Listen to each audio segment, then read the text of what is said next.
스팀 창의 사고력 수학 100제, 우리는 초등학교 3학년 4학년 과정입니다. 이게 보이는 이런 교재가 여러분 가지고 있는 교재 되겠죠. 표지는 뭐 무슨 색깔이지? 100제 3, 4학년이 무슨 색이었더라? 주황색인가? 뭐 아무튼 이렇게 생긴 교재가 여러분이 받은 교재일 겁니다. 자, 첫 번째 단원 초록색이야. 오케이, 고마워. 초록색 표지의 교재입니다. 첫 번째 단어는 수와 연산입니다. 수와 연산과 관련된 다양한 주제들을 가지고 선생님과 같이 공부를 해볼 텐데요. 뭐 기존에 수학이라고 하는, 그러니까 기존에 막 문제를 풀어가지고 답을 구하는 이런 수학 강의, 이런 수학적인 내용이랑은 조금 다를 수 있어. 여러분의 의견을 많이 물어보고 다양한 어떤 연관되어 있는, 수학과 연관되어 있는 다양한 분야들을 한번 살펴볼 거니까 조금 더 재밌을 수도 있고 어려울 수도 있어. 근데 다들 재밌어 하는 것 같아. 그러니까 뭐라고 할까, 겁먹지 말고 선생님과 함께 수업을 한번 시작을 해보면 좋겠다. 자, 첫 번째 주제는 과일값은 얼마라고 하는 내용이에요. 별로 어려울 것 같지 않지? 그지? 같이 한번 살펴보고 내용을 알아보도록 합시다. 여기서부터 여기까지 읽어주세요. 정우현. 지혜는 좋아하는 과일을 사려고 과일가게에 들렸다. 과일가게 아주머니께서는 값이 저렴하고 싱싱한 제철 과일을 고르는 것이 좋다고 이야기하시면서 신선한 과일을 고르는 방법을 알려주셨다. 제철 과일을 고르는 것이 좋다고 이야기하시며 어떤 과일이 신선한 과일인지 알려주셨다. 우리도 같이 한번 알아보자. 여기까지 읽어주세요. 다니엘. 여름의 제철인 참외는 색깔이 예쁘고 단단한 것이 신선한 것이고 수박은 검은색인 줄무늬가 선명하고 꼭지가 마르지 않은 것이 신선한 것이라고 하셨다. 그렇구나. 그 다음에 여기까지. 노아. 또 가을이 제철인 사과와 배는 껍질이 팽팽하고 빵택이 흐르면 무게가 무거운 것이 과즙이 많고 신선한 것이고 겨울이 제철인 감귤 역시 마찬가지라고 하셨다. 자, 이런 설명을 들은 지혜는 어떤 과일을 골라야 할지 고민이 되었다. 이렇게 이야기를 하고 있습니다. 각 계절마다 나는 과일이 제철 과일이다 라고 하는 것을 밑에 설명을 통해서 알 수가 있죠. 뭐 예를 들면 수박은 여름에 나니까 여름에 나는 과일은 뭐 수박이랑 또 뭐 있니? 참외, 포도, 복숭아 뭐 이런 것들. 그러니까 여름이 제철인 과일은 선생님이 방금 얘기한 이런 과일들이 있을 거고요. 가을이 제철인 과일은 뭐가 있을까? 가을에 나는 과일 아는 거 있어? 채팅창에 써봐. 이럴 때 채팅창을 써먹는 거야. 가을, 제철 과일, 가을의 제철 과일 뭐 있습니까? 가을에 나는 과일, 사과, 그렇지. 감 좋습니다. 감, 갑자기. 배, 좋아. 그렇지. 사과, 배, 감, 이런 것들이 대표적인 가을철 과일이라고 할 수 있죠. 혹시 겨울 과일도 있나요? 겨울 과일? 겨울이 제철인 과일. 겨울, 그렇지. 그렇지. 겨울은 제철이 겨울이죠. 그렇지. 맞아. 겨울에 딸기도 많이 나는 거 알고 있지? 딸기. 그치, 딸기 올랐어. 딸기도 겨울이 제철이지. 근데 원래 딸기는 제철이 겨울이 아닌 거잖아. 그것도 알고 있나? 딸기는 사실 과일이 아닌 것도 알고 있나? 딸기는 사실 과일이 아니지. 그지? 채소지. 열매 채소. 뭐 이런 것들. 이야기할 것들이 많단 말이야. 그리고 딸기는 사실은 여름 과일이지. 그지? 따뜻할 때 먹는 과일인데, 겨울에 먹을 수 있는 이유는 따뜻한 온실에서 재배를 하기 때문에 우리가 겨울에 맛있는 딸기, 달콤한 딸기를 먹을 수 있게 된다. 한라봉. 좋아. 뭐, 한라봉 비슷한 그런 것들이 많지. 그리고, 제철을 따지지 않고 항상 우리 주변을 맴도는 그런 과일들도 있지. 그지? 계절을 따지지 않고 항상 우리 주변을 맴도는 과일 어떤 과일이니? 대표적인 항상 사계절이 제철인 과일 어떤 게 있니? 그렇지. 바나나 같은 거. 어떻게 알았지? 선생님이 바나나를 두고 얘기하는 거 어떻게 알았지? 여기 바나나 그림이 있어서 그런가? 얘는 항상 사시사철 슈퍼에 있는 것 같아요. 마트에 있는 것 같아. 그지? 좋아요. 과일에 대한 내용들을 한번 쭉 이야기해봤습니다. 첫 번째 문제에서 어떤 내용을 이야기하고 있나요? 1번 문제를 주원이가 읽어주세요. 주원아. 주원이 마이크 상태를 한번 확인해 볼게. 마이크가 낮춰져 있구나. 주원아? 바나나 한 송이에는 모두 12개의 바나나가 달려 있다. 바나나 한 송이의 가격이 5,000원이고 5,000원이라고 할 때 바나나의 한 개의 가격은 얼마가 적당한지 그 이유에 함께 서술하시오. 고마워. 잘 읽어 주었습니다. 여러분 혹시 이 문제 풀어본 친구 있니? 책을 받아서 먼저 이 문제를 풀어봤는데 선생님 저는 바나나 한 개의 가격이 얼마라고 생각해요? 라고 여러분 혹시 정한 값이 있어? 채팅창에 한번 써볼래? 전 얼마라고 정했어요. 얼마인 것 같아요? 뭐 이런 거 없어? 첫 시간이라서 416원 416원 한 명 있고요. 그 다음에 450원 한 명 나왔고요. 450원 한 명 나왔고요. 좋습니다. 뭐 이런 것들 이렇게 뭐 할 수 있겠지. 좋아. 우리가 그냥 일반적이라고 하면 좀 그렇지만 보통 우리가 흔하게 접했던 수학 문제라고 한다면 어떤 식으로 문제를 풀어야 될지 예상해 볼 수 있지. 바나나 한 송이가 5,000원이니까 5,000원을 12개의 바나나로 나눠가지고 그지? 416하고 점점점 나머지 8입니다. 이렇게 여러분이 나눗셈을 이용해서 한 개가 416원보다 조금 더 남는군. 이렇게 계산을 하는 게 보통의 접근 방법이지. 근데 사실 416원이라고 하면 돼, 안 돼? 416원을 12개 곱하면 5,000원이 채 안 되지. 5,000원에서 8만큼 부족하지. 4,992원이 된단 말이야. 한 송이가 5,000원이라고 했으니까. 8만큼 부족한데? 어떡하지? 그러니까 4,416원보다 조금 더 많이 약 이렇게 선생님이라고 한다면 5,000원 나누기 10 이 12개로 나눴더니 416하고 점점점 8이 남으니까 요렇게 되니까 바나나의 가격을 다 합해서 5,000원이 되게 만들려면 약 420원 정도면 될 것 같아요. 한 개당 420원이라고 할 수 있을 거예요. 이렇게 생각을 해볼 수가 있겠지. 이거는 그냥 보통의 학생들이 풀면 이렇게 풀지 않을까? 선생님의 예상이야. 선생님, 이렇게 뭉태기로 팔면 한 번에 다 팔 수 있는데 한 개씩 뜯어서 팔면 12번 팔아야 되니까 힘들어요. 귀찮아요. 어려워요. 다 못 팔 수도 있어요. 한 개에 420원이라고 하면 좀 왠지 손해인 것 같아요. 그래서 12개 있는데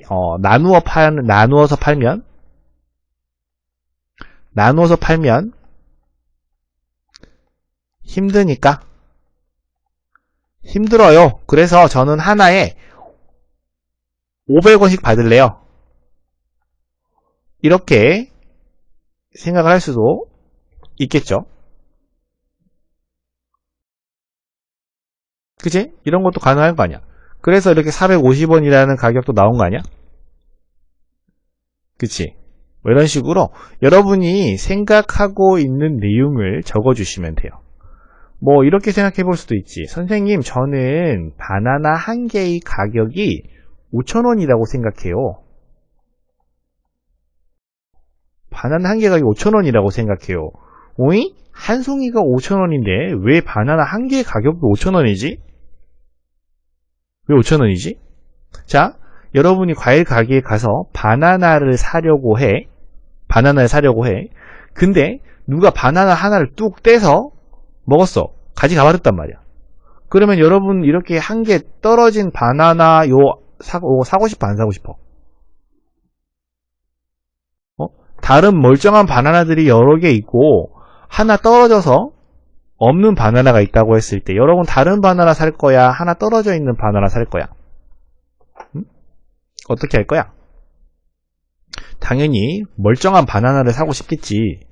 그렇기 때문에 하나를 떼버리면 하나를 떼버리면 얘는 더 이상 팔 수 없는 바나나가 되기 때문에 하나가 됐든 두 개가 됐든 세 개가 됐든 이 바나나의 가격은 한 송이의 가격과 같아요. 이렇게 창의적으로 주장할 수도 있겠지. 어때? 선생님 말에 좀 일리가 있나? 말도 안 돼? 자, 이런 식으로 선생님이랑 하는 수업은 5,000원이라고 해도 답이 될 수 있고요. 420원이라고 해도 답이 될 수 있어요. 500원이라고 해도 답이 될 수 있어요. 중요한 것은 무엇이죠? 왜 그렇게 생각했는지 이유가 가장 중요합니다. 알겠죠? 앞으로 선생님과 여러 개의 문제를 풀어볼 텐데 지금과 같은 이런 문제들이 굉장히 많을 거야. 뭔가 선택하고 그거에 대해서 왜 그렇게 선택을 했는지, 왜 그렇게 생각하는지 그 이유를 쓰세요라고 하는 문제가 굉장히 많을 거거든. 어떤 것을 선택하든지 어떤 값을 정하든지 중요하지 않아. 중요해. 너무 터무니없게 쓸 수는 없을 테니까. 하지만 자신이 생각하는 바를 왜 그렇게 생각했는지 이유만 타당하다면 선생님이 다 답으로 인정을 해줄 거야. 알겠지?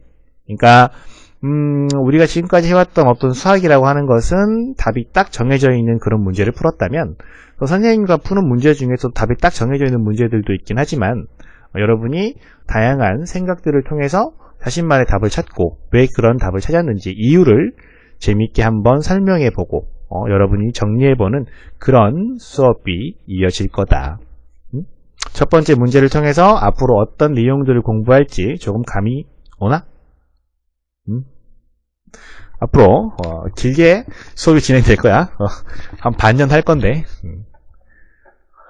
몇 번 하다 보면 익숙해지니까 계속 한번 접해보도록 하자. 이어가 보도록 하자. 자, 2번 문제 보겠습니다. 자, 2번 문제 누가 읽을 차례입니까? 최수아 읽어주세요.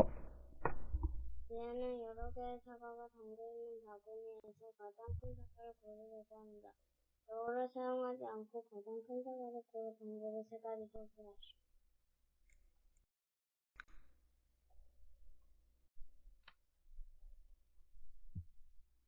오케이. 수아 목소리를 좀 키우려고 했는데 작동이 잘 안됐네. 다 읽었어, 그지? 읽기는 다 읽었으니까. 가장 큰 사과를 고르는 방법. 단 저울을 사용할 수는 없습니다. 어떻게 하면 사과가 가장 큰 사과를 고를 수 있습니까? 자, 답으로 첫 번째 답 1번 어떻게 할 수 있습니까? 눈으로 잘 본다. 두 번째, 손으로 들어 본다. 세 번째, 맛있게 먹어 본다. 이렇게 하면 될까요? 안 될까요? 될까? 안 될까? 안 되겠지? 눈으로 보면 큰 사과를 찾을 수 있잖아요. 이런 거 말고 조금 더 정확한 방법으로 손으로 들어보면 어떤 게 더 큰지 이렇게 두 개 비교해보면 알 수 있잖아요. 아니, 요거보다 더 정확한 방법을 원하는 거야. 먹어보고 너 어떤 게 더 배부른지 알 수 있잖아요. 말도 안 되지, 그지? 그렇기 때문에 저울은 사용하지 않고 누구나 다 납득할 수 있는, 인정할 수 있는 그런 방법. 벌써 수아가 하나 얘기해줬지. 첫 번째, 줄자로 사과의 둘레 길이를 비교한다. 그치? 둘레가 가장 큰 녀석이 가장 큰 사과라고 볼 수 있겠지. 그치? 두 번째, 어떤 방법이 있을까? 평평한 곳에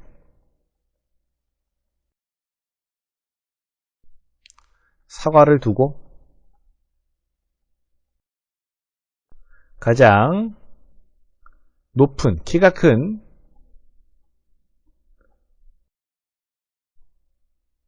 두고 높이를 비교하자.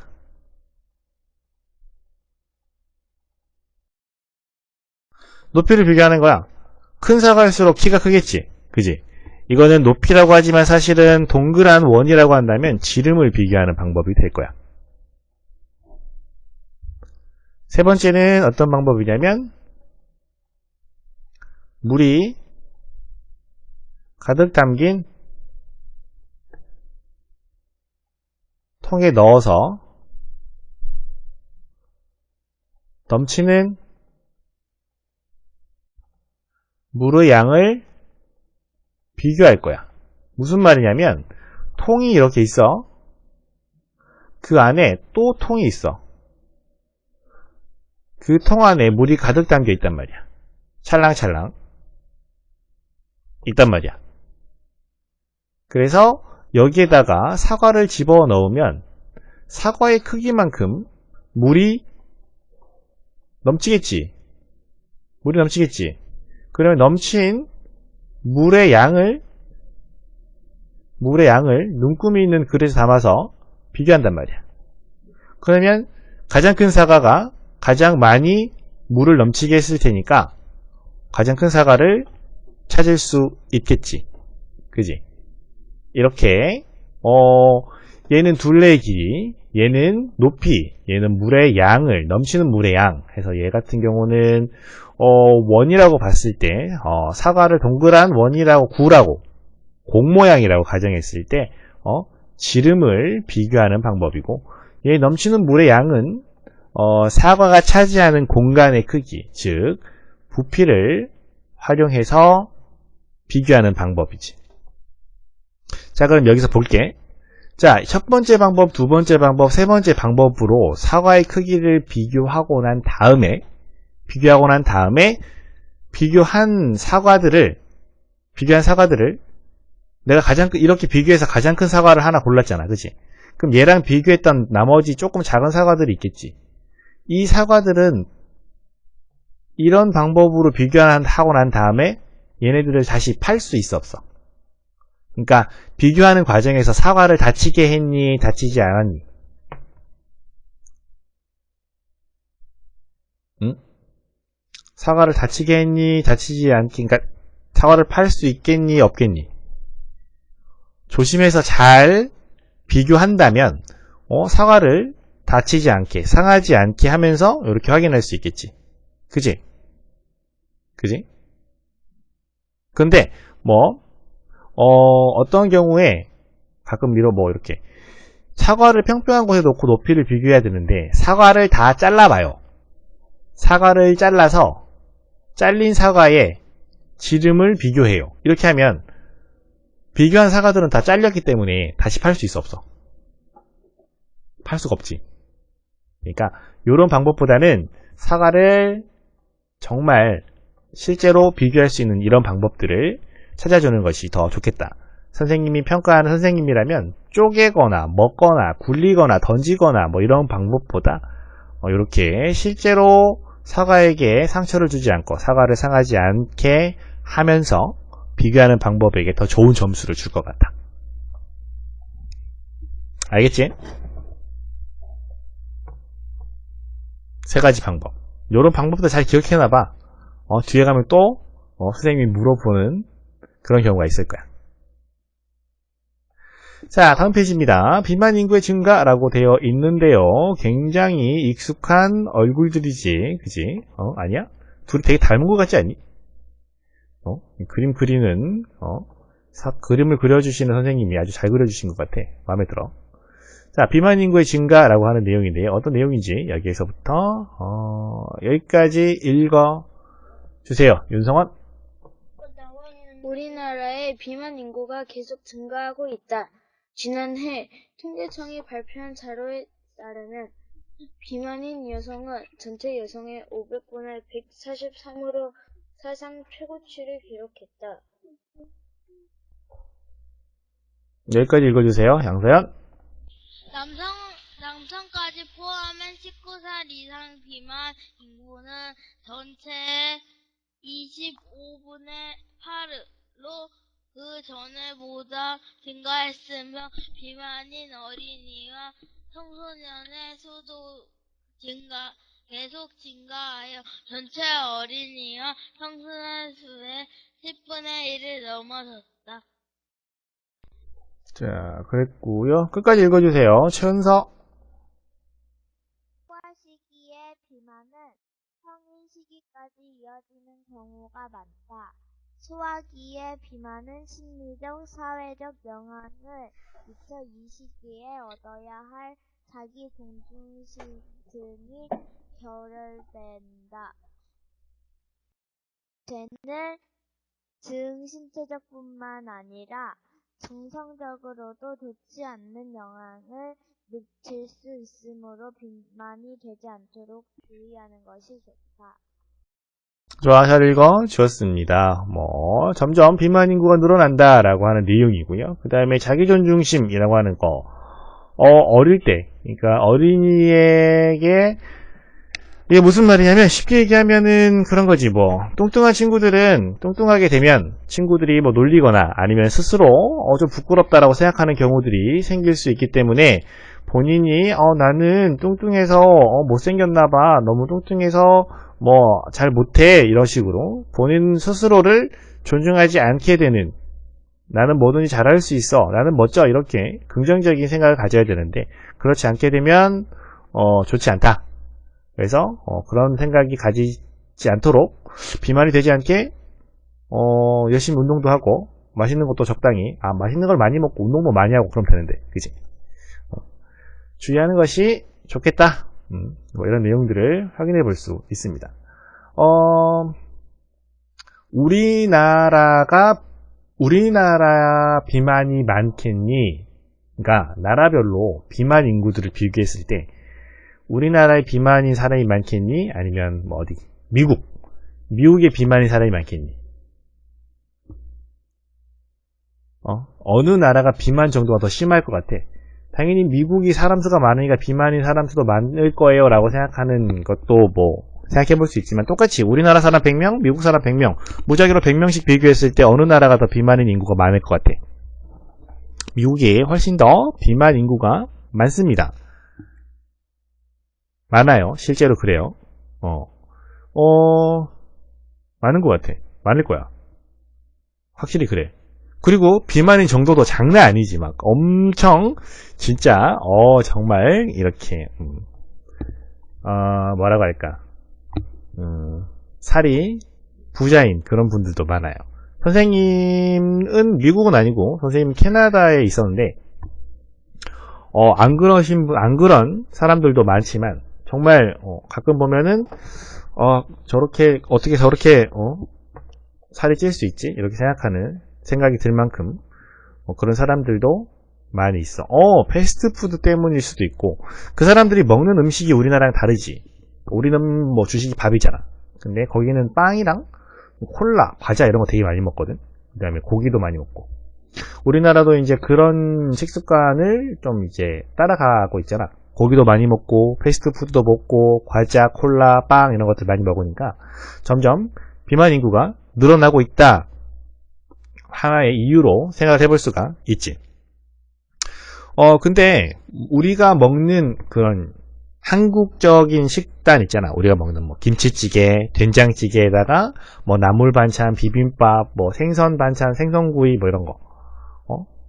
그 다음에 국을 먹는 건 조금 비만에 안 좋은 거긴 한데, 하여튼 우리나라 사람들이 먹는 그런 식습관이 비만을 줄이는 데 도움이 된다라고 하는 그런 연구 결과도 있습니다.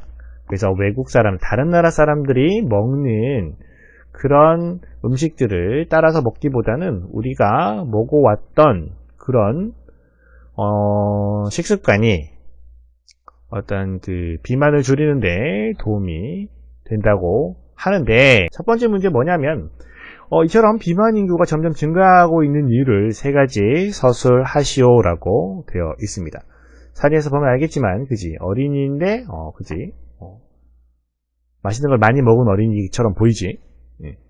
왜 이렇게 비만 인구가 증가하는 것일까요? 여러분이 생각하기에 비만 인구가 증가하는 이유는 무엇입니까? 선생님이 생각하기에는 아마 그런 이유가 있을 것 같아. 선생님이 어릴 때는 친구들이랑 모여서 되게 자주 놀았거든. 뛰어다니고 놀고 운동도 많이 하고 축구도 하고 농구도 하고 그랬는데, 요즘은 그럴 수 있는 기회가 많이 없잖아. 그런 기회가 줄어든 이유는 그치, 운동을 많이 하지 않아서인데, 왜 운동을 많이 하지 못하게 되었을까? 그것도 생각해 볼 수 있겠지. 뭐 시간이 없어. 왜 시간이 없지? 학교 끝나면 학원 가야 되고, 방과후도 하고, 학원도 가야 되고, 뭐 그런 것들. 그 다음에 뭐 다른 것들을 할 것도 많잖아. 뭐 게임을 한다든지, 스마트폰을 한다든지, TV를 본다든지, 책을 본다든지, 그지? 그렇게 좀 활동적이지 않은 것들을 많이 하기 때문에 운동량이 줄어서 그럴 거다. 두 번째는, 그치, 높은 열량. 열량이 높은 음식을 먹어서, 열량이 높은 음식이라고 하면은 뭐 고기나 기름진 패스트푸드로 우리가 대표적으로 알고 있는 그런 것들, 그지? 뭐 치킨 통닭 햄버거, 치킨 피자 햄버거, 그지? 뭐 이런 거. 그 다음에 단 거 아까도 얘기했지만 설탕의 섭취 비율이 굉장히 높아졌다. 설탕도 먹으면 다 살이 되니까 그런 것들. 그 다음에 세 번째는 또 라면 같은 것도 마찬가지지. 세 번째는 또 기술의 발전. 기술의 발전. 뭐냐면 기술이 발전해가지고 우리가 걷지 않게 돼.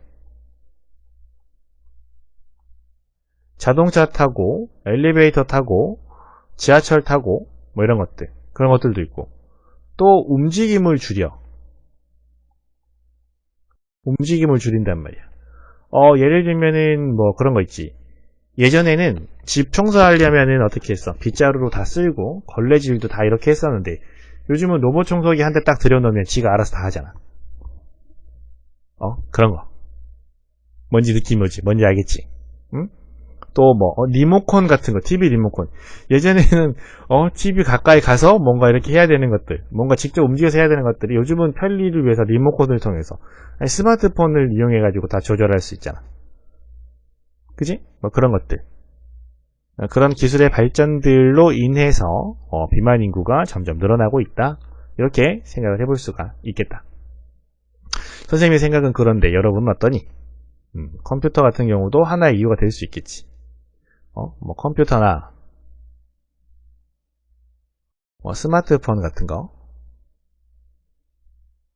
뭐야, 아직도 치킨 타령하는 친구 어딨어? 여기다가 뭐 다 집어넣어. 치킨, 피자, 햄버거, 라면 뭐 이런 거 다 넣어. 알겠지? 이런 것들도 이유로 한번 생각해 볼 수 있겠습니다. 자, 2번 문제입니다. 2번 문제는 아까 은서까지 읽었지. 정우현, 우연이가 읽어주라.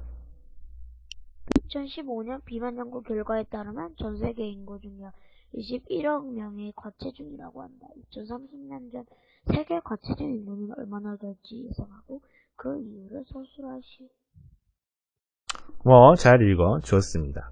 자, 약 21억 명이 과체중이라고 하는데요. 2030년, 아직 2030년이 되려면 10년이 남았죠. 그지? 2030년에는 전 세계 과체중 인구는 얼마나 될까요? 첫 번째 의견은 어떤 의견이 있을 수 있습니까? 21억 명보다 증가했을 것이다. 증가했을 것이다. 두 번째 의견은 어떤 의견이 있습니까? 비슷할 것이다. 세 번째 의견은 어떤 의견이 있습니까? 감소했을 것이다. 비만 인구가 줄어들었을 것이다. 이렇게 세 가지의 의견으로 나누어 볼 수 있겠지. 맞아? 근데 2030년은 아직 오지 않았기 때문에 그때는 어떻게 되었을지 아무도 몰라. 맞아? 증가했을 거라고 생각한 친구에게는 10점, 비슷할 거라고 생각했던 친구에게는 5점, 감소했을 거라고 생각한 친구에게는 빵점, 이렇게 점수를 다르게 주는 그런 문제일까? 응? 어떻게 생각해? 이런 것들은 채팅창에 쓰는 거야. 그런 문제일까? 선생님이 그런 의도로 낸 문제가 아니야. 어떤 선택을 하든지 선택을 하든지 모두 점수는 뭐 10점이야. 선택을 했으면 점수는 똑같아. 그렇기 때문에 중요한 것은 뭐다? 왜 그렇게 생각했는지 이유가 훨씬 더 중요하단 말이야. 그 이유를 선생님은 평가하고 싶은 거야. 여러분이 어떻게 생각하고 있는지가 궁금한 거야. 앞에서 선생님이 첫 번째 문제 풀고 했던 내용이랑 똑같은 내용이지. 그치? 여기서는 뭔가 계산해서 정확한 답을 구할 수 있는 그런 문제가 아니야. 2030년이 되었을 때 미래니까 아무도 모르잖아. 오지 않은 시기랑 그런 시간이란 말이야. 타임머신을 타고 누가 갔다 왔다고 해도 난 못 믿겠어. 그지? 그러니까 증가했다고 하면 왜 증가했는지 그 이유를 타당하게 들어주면 맞아. 그런 이유라면 증가했겠구나. 비슷하다. 왜 비슷한지에 대한 이유를 잘 써주면 감소했다. 왜 감소했는지 그 이유를 잘 써주면 그 이유가 타당하면 선생님은 다 정답으로 평가를 할 거야. 무슨 말인지 알겠지? 자, 그러면 왜 증가했다고 주장하는 친구들, 여러분 중에 증가했다고 생각하는 친구들이 있을 거 아니야? 맞아? 대부분 많은 친구들이 그렇게 생각을 했겠지. 증가한 이유는 무엇일까? 왜? 그렇게 생각한 이유는 뭐야? 증가 이유는 과거에서부터 계속 증가해 왔고 앞으로도 계속 증가할 예정이며 지금도 증가하고 있습니다. 뭐 이렇게 계속 증가하고 있는 거잖아. 이렇게 되는 이유는 뭐냐면 아까도 동영상에서 말했지만 도시화, 기술의 발전, 이런 것들. 그 다음에 또 뭐 있었어? 맛있는 음식의 등장. 음식의 등장, 이런 것들 때문에 계속 비만인 인구가 늘어날 거예요. 그지? 어때? 이런 이유라면 등장하는 이유로서 타당한가? 선생님, 맛있는 음식은 계속 있어서 많이 먹고 싶어요. 뭐 이런 식으로 없니? 선생님은 약간 그런 편인데. 맛있는 음식이 너무 많은 것 같아. 너무 많이 먹어가지고 질렸다. 이제 그만 먹어야지 하다가도 어느 날 갑자기 또 그 맛이 생각나는 그런 경우 있지 않았니? 나만 그래? 그래서 비만 인구는 계속 늘어날 거다. 뭐 이런 거. 아니에요, 선생님. 비만 인구는 지금 비슷해질 거예요. 크게 늘어나거나 감소하지 않을 거예요. 그 이유는 예를 들면 사람들이 비만에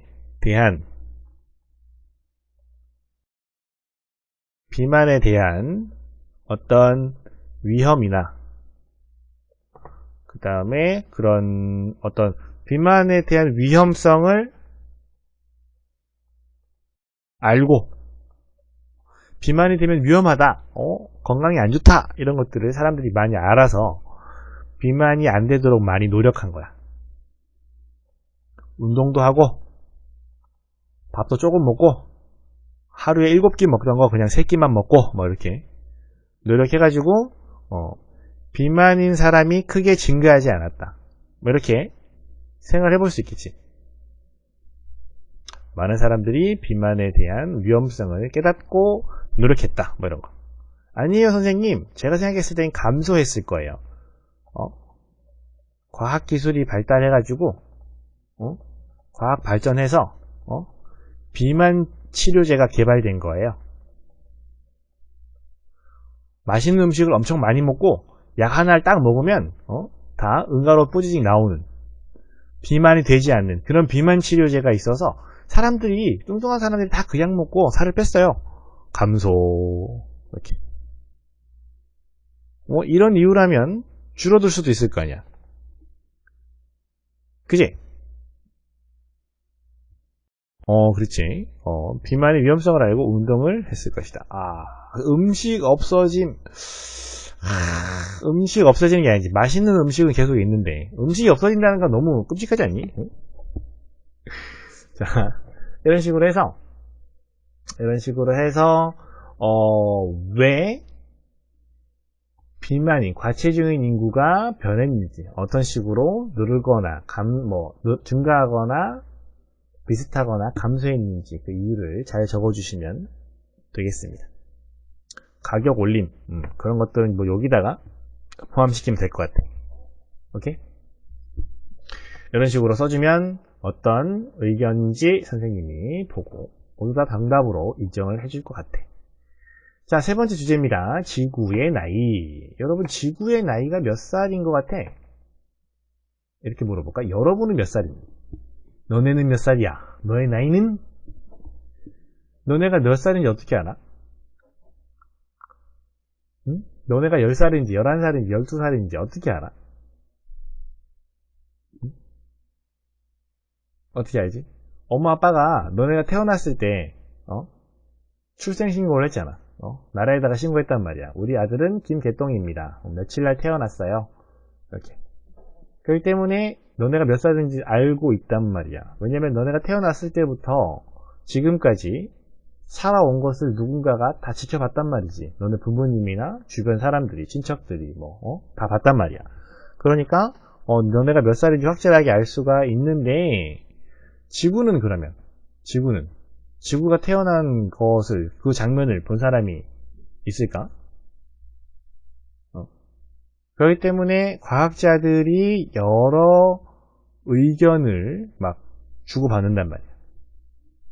그래서 몇 년이 되었다, 이런 것들 지금 알려진 부분이 있는데, 이것도 선생님이 동영상을 준비했는데 동영상을 보게 되면 이 내용을 못 보겠네. 문제를 못 풀 수도 있겠네. 하지만 여기 보면 약 46억 9천만 년 전, 46억 9천만 년 전에 생겨났대. 46억 9천만 년. 얼마나 되는 것 같아? 46억 9천만 년. 얼만큼인지 감도 잘 안 오지. 자, 수업 시간이 좀 지나가지고 여기까지만 일단 보고 다음 시간에 이어서 보는 걸로 하자. 알겠지? 그러니까 지구가 언제 태어났는지, 지구의 나이와 관련된 동영상을 여러분에게 보여주고 싶은데 시간이 좀 지났어. 3번 주제부터 다음 시간에 3번부터 4번, 5번, 6번, 7번, 다음 시간에 7번 주제까지 진행할 거야. 오케이? 예습해 올 수 있도록. 자, 이렇게 오늘 수업을 마무리하도록 할게. 다음 시간에 만나자. 안녕.